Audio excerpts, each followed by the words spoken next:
Hi friends, तो ये मेरा पांचवा अटैम्प्ट है। जैसे मैं चौथा अटैम्प्ट कर रहा था वैसे ही फिर डिस्टर्बेंस हो गया और रिकॉर्डिंग बंद हो गई। तभी करीब 11 बज रहा है। 10 बजे से लगा हूँ बैक स्टॉप रेडी करने में, बैक स्टॉप मेंटेन करने में और इसको टारगेट सेटअप करने में, कैमराज फिक्स करने में, गन मेंटेन करने में 40 मिनट्स लग गया ये वीडियो रिकॉर्डिंग की तैयारी में। और बार बार इंटरप्शन हो रहा है। तो जो टॉपिक है मेरा आज का, वो जो मैं 4 बार से अटैम्प्ट कर रहा हूँ आप लोगों को बताने का, रिकॉर्ड करने का, वो है हॉलो पॉइंट्स के बारे में। तो बहुत लोग पूछ रहे थे कि पेस्ट कंट्रोल के लिए बेस्ट पैलेट्स क्या होता है, खासकर गैर गनिंग कम्युनिटी में। तो उसके लिए उसका सीधा सा जवाब है, हॉलो पॉइंट पैलेट्स होते हैं जो कि आप पेस्ट कंट्रोल कर सकते हैं। लेकिन इंडियन गन लॉस और इंडियन पावर के हिसाब से केवल 25 मीटर के रेंज में ये इफेक्टिव रहेगा। उसके बाद ये ह्यूमनली आप पेस्ट को किल नहीं कर पाएंगे क्योंकि एक्यूरेसी खत्म हो जाएगी। तो बेसिकली जो हॉलो पॉइंट्स है उसका एक इतिहास है। उसको डमडम्स बोला जाता है। जो ये शेप आगे, मतलब डमडम जो एक जगह है कलकत्ता के पास में, वहाँ पे कैंटोनमेंट हुआ करता था अंग्रेज़ों का। तो जब पहले जो लड़ाई होती थी तो एक बार मजल लोडिंग गन्स होते थे, उसमें एक लेड का बुलेट डालते थे, उसके नीचे बारूद डालते थे और फिर उसको एक रॉड से आप लोग मतलब उसको ठूसा जाता था। मंगल पांडे का जो ये हुआ था, रेवोल्यूशन हुआ था, उस समय जो है जो जिस टाइप के गन्स होते थे वो मस्केट बोलते हैं, वो होते थे। तो उसका जो बुलेट अगर वो निकलता था और काफ़ी नज़दीक से किसी को लगता था तो आर पार हो जाता था। तो जो दुश्मन है वो आगे बढ़ता रहता था और आपको जब तक लोड करने में फिर से 1 मिनट लगता था तब तक दुश्मन आपको मार सकता था। तो किसी ने ये डिस्कवर किया कि अगर गर्म चाकू से जो लेड बॉल पे अगर एक क्रॉस एक्स शेप बना दिया जाए तो वो लगते ही वो फट जाता है। तो अगर वो हाथ में भी लगे, बाह में भी लगे, पैर में भी लगे, वो इतना अंदर इंटरनल फट के डैमेज करता है कि वो दुश्मन वहीं धराशायी हो जाता है। तो हॉलो पॉइंट्स का ईजाद वहीं से हुआ। तो ये इतना ब्रूटल था, इतना ख़तरनाक था कि जेनीवा कन्वेंशन में इसको बैन कर दिया गया है। तो कि कई तरह के वेपन्स हैं, जैसे नेपाल्म हुआ या बायोटॉक्सिन्स हुआ, केमिकल वॉरफेयर हुआ, वो सब बैंड है जेनीवा कन्वेंशन में। इसी तरह से हॉलो पॉइंट बुलेट्स भी बैंड है। लेकिन एयर राइफल कम्युनिटी में आप अगर एक किसी शेड के अंदर में, आप अपने गोदाम में अगर आप चूहा मार रहे हैं या कोई पेस्ट कंट्रोल कर रहे हैं, अगर आप नॉर्मल पॉइंटेड पैलेट लेंगे ना तो वो बॉडी को क्रॉस करते हुए पेस्ट के आपके टीन के रूफ में होल कर देगा और फिर बारिश आके आपका सामान बर्बाद कर देगा। जो हॉलो पॉइंट पैलेट्स होते हैं वो जो है बॉडी में लगते ही, किसी भी ऑब्जेक्ट में लगते ही वो छितरा जाते हैं और वो क्रॉस नहीं करते हैं। जिसमें लगता है वहाँ डैमेज होता है इम्पैक्ट से, लेकिन पार नहीं होता है, जिसके कारण आपका जो सराउंडिंग मशीनरी वगैरह है वो बचा रहता है। तो हॉलो पॉइंट इसी के लिए पेस्ट कंट्रोल में यूज़ किए जाते हैं। मार्केट में काफ़ी सारे हैं, हर एक कंपनी अपना निकालता है, लेकिन जो 4-5 मेरे पास हैं जिसको मैंने काफ़ी चला रखा है वो है JSB का हेडिस डायब्लो 10.34 ग्रेन्स, अपोलो का है 9 ग्रेन्स का, अभी रिसेंटली मैंने मंगाया है।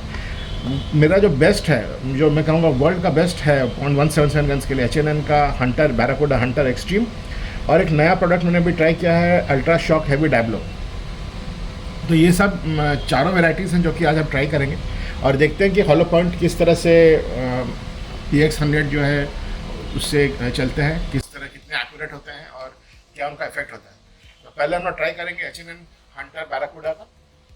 ये बेस्ट है और मैं इससे पिन पॉइंट शॉट लगा सकता हूँ। इसको देखते हैं पहले, ये साइटिंग के लिए पहला ऊपर वाले टारगेट पे। ये एक नीचे मार रहा है। मैं सोचता हूँ कि थोड़ा सा एडजस्ट कर लूँ।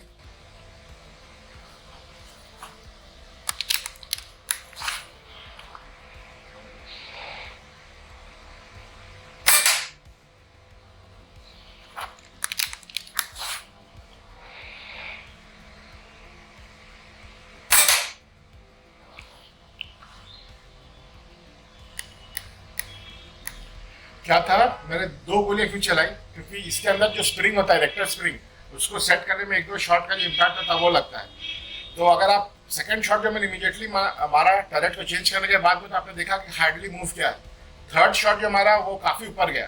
तो इसी के लिए हमेशा आप जब स्कोप का टर्रेट एडजस्ट करते हैं तो अगले शॉट के हिसाब से मत चलिए, 2-3 शॉट मारिए, कम से कम 3 शॉट मारिए और देखिए कि जो पॉइंट ऑफ इम्पैक्ट है वो आपने जिस टर्रेट को जिस हिसाब से घुमाया है वो शिफ्ट होता है कि नहीं। बिल्कुल अगले शॉट में ही टर्रेट घुमाने के बाद में, स्कोप एडजस्ट करने के बाद में पॉइंट ऑफ इम्पैक्ट चेंज नहीं होगा। अब ये जो सेंटर है बुलसाई से थोड़ा सा ऊपर लगना चाहिए।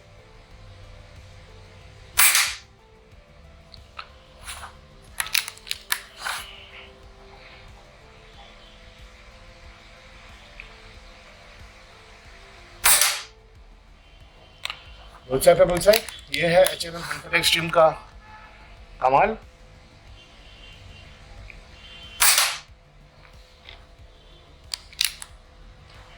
तो अब मेरा गन जीरोड है, राइफल जीरोड है। आप ट्राई करते हैं JSB का हेडीज डायब्लो। ये हंटर एक्सट्रीम का कॉपी बनाया था JSB ने, बहुत बुरा कॉपी था।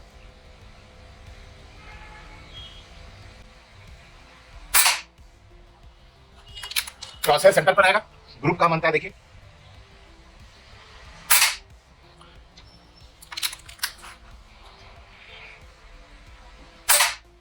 अब देख सकते हैं, तो ये पहले इंडिया में नहीं चला, इसी के लिए इंडियन सेलर्स आपको बहुत सस्ते में बेचेंगे।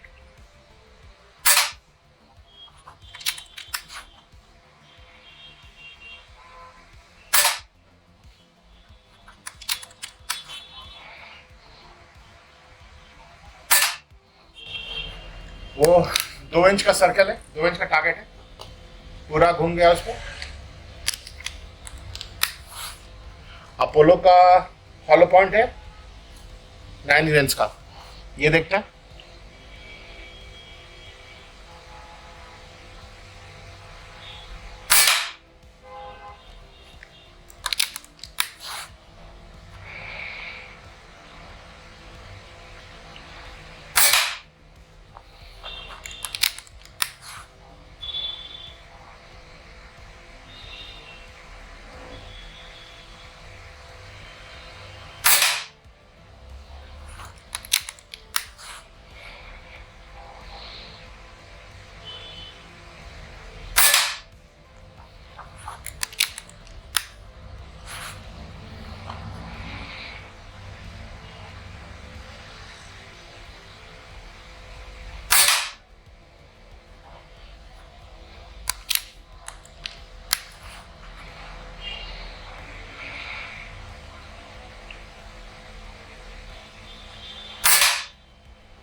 तो ये 2 इंच का टारगेट है, अंदर का सर्किल मतलब 1 इंच का है। और जो अपोलो के नॉकआउट्स हैं उन्होंने 22 मीटर 25 यार्ड पे 1 इंच का ग्रुप बनाया, जो कि इम्प्रेसिव परफॉर्मेंस है। गन का पावर ज़्यादा हायर होगा तो थोड़ा और बेटर ग्रुप बनेगा, बट हंटर एक्सट्रीम के सेकंड बेस्ट बोलेंगे ये अल्ट्रा शॉक डायब्लो पैलेट्स, ये अपोलो के सॉरी पैलेट्स।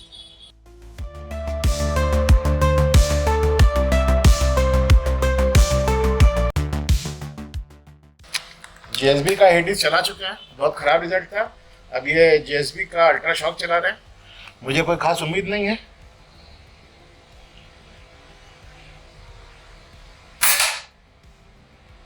एक साइड नीचे लगा,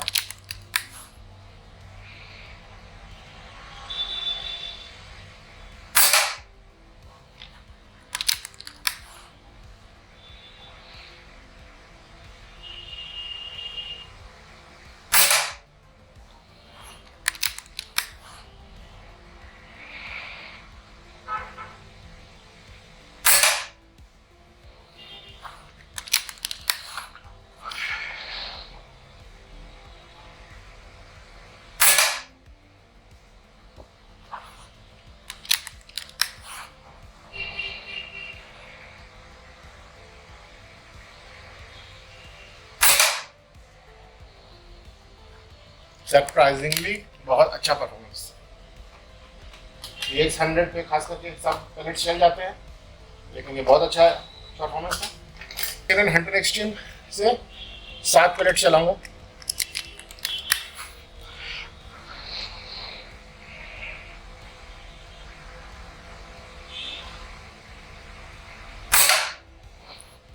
जो सेंटर वाला टारगेट है वो केवल 1 सेंटीमीटर के आसपास।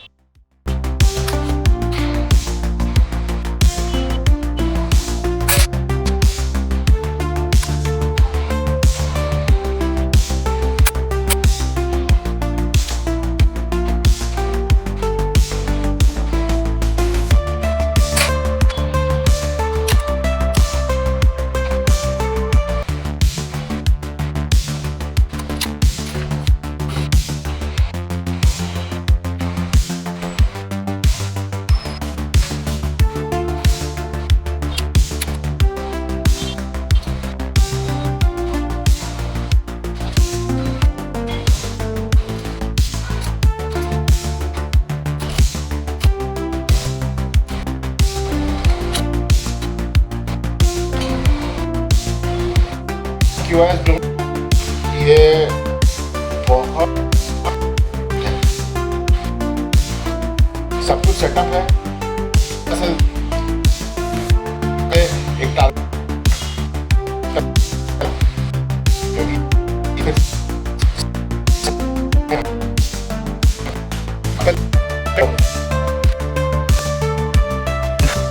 लीजिए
Lascio.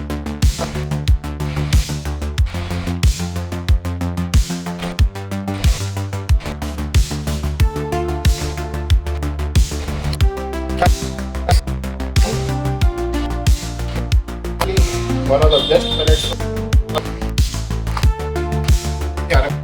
QoS का आप देख लिया।